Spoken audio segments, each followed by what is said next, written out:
آمنوا أن تخشع قلوبهم لذكر الله وما نزل من الحق ولا يكونوا كالذين أوتوا الكتاب من قبل فطال عليهم الأمد فقست قلوبهم وكثير منهم فاسقون۔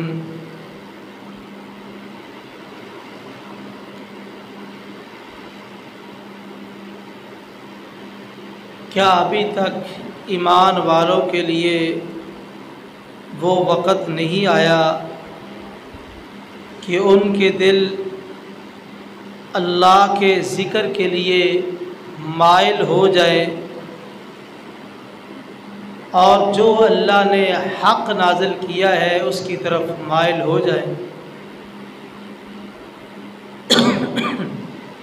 اور وہ اہل کتاب کی طرح نہ ہو جائے جو اس سے پہلے کتاب دیے گئے ان پر مدت لمبی ہو گئی، ان کے دل سخت ہو گئے اور ان میں سے اکثر فاسق تھے۔ جملہ تعریفات کے لائق اللہ وحدہ لا شریک کی ذات ہے جو ہمارا خالق، مالک، داتا، رازق، مشکل کشا اور حاجت روا ہے۔ اس مالک کا بہت بڑا احسان ہے جس اللہ خالق و مالک نے ہمیں انسان بنایا، مسلمان بنایا، اپنے محبوب پیغمبر امام الانبیاء، سید الانبیاء، خاتم الانبیاء حضرت محمد الرسول اللہ صلی اللہ علیہ وآلہ وسلم کا امتی بنایا۔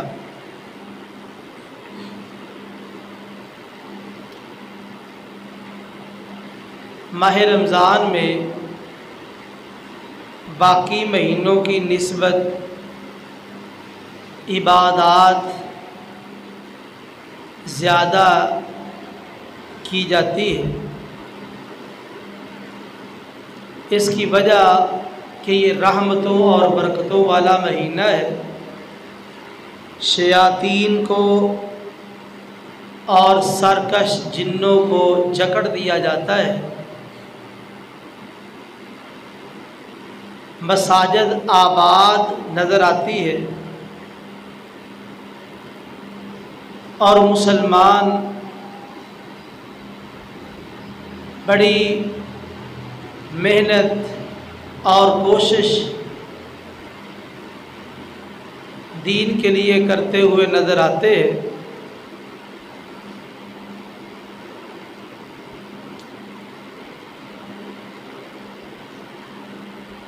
اور ان کے ایمانوں میں اضافہ ہو جاتا ہے۔ قرآن مجید میں اللہ تعالیٰ فرماتے ہیں انما المؤمنون الذين اذا ذكر الله وجلت قلوبهم واذا تليت عليهم آياته زادتهم ایمانا وعلى ربهم يتوکلون۔ صرف اور صرف مومن وہ لوگ ہیں اذا ذکر اللہ، جب اللہ کا ذکر کیا جاتا ہے، وجلت قلوبہم، ان کے دل ڈر جاتے ہیں، وَإِذَا تُلِيَتْ عَلَيْهِمْ آیاتُ، اور جب اس کی آیات تلاوت کی جاتی ہے، زادتہم ایمانا، یہ آیات ان کو ایمان میں بڑھا دیتی ہے، وَعَلَىٰ رَبِّهِمْ يَتَوَكَّلُونَ، اور وہ اپنے رب پر ہی بھروسہ کرتے ہیں۔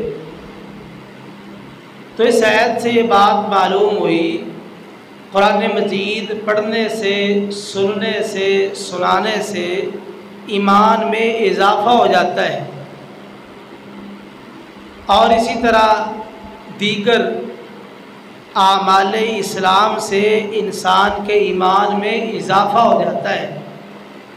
ہم نے چونکہ ماہ رمضان میں قرآن مجید کو پڑھا، سنا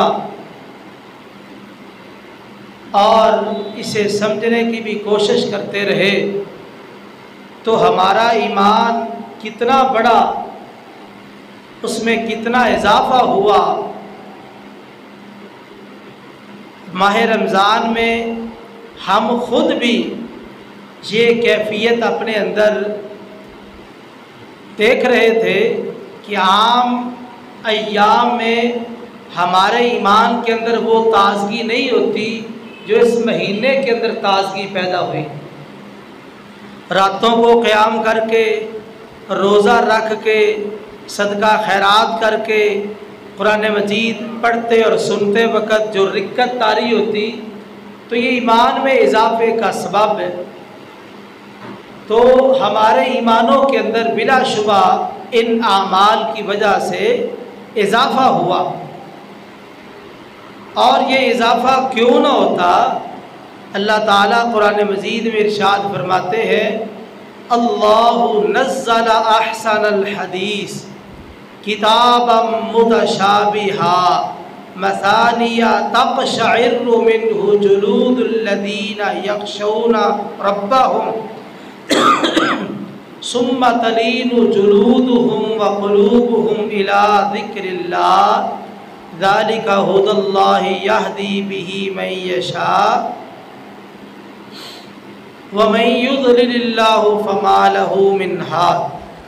اللہ تعالیٰ نے سب سے بہترین بات نازل فرمائی ہے، احسن الحدیث کتاباً، وہ ایسی کتاب ہے متشابہاً جس کے احکام آپس میں ملتے جلتے ہیں، مثانیہ، اور اس کے احکام بار بار دہرائے جاتے ہیں، ایک مسئلے کو بار بار بیان کیا گیا، مختلف اسلوب میں بیان کیا گیا۔ تقشعر منہ جلود الذین یخشون ربہم،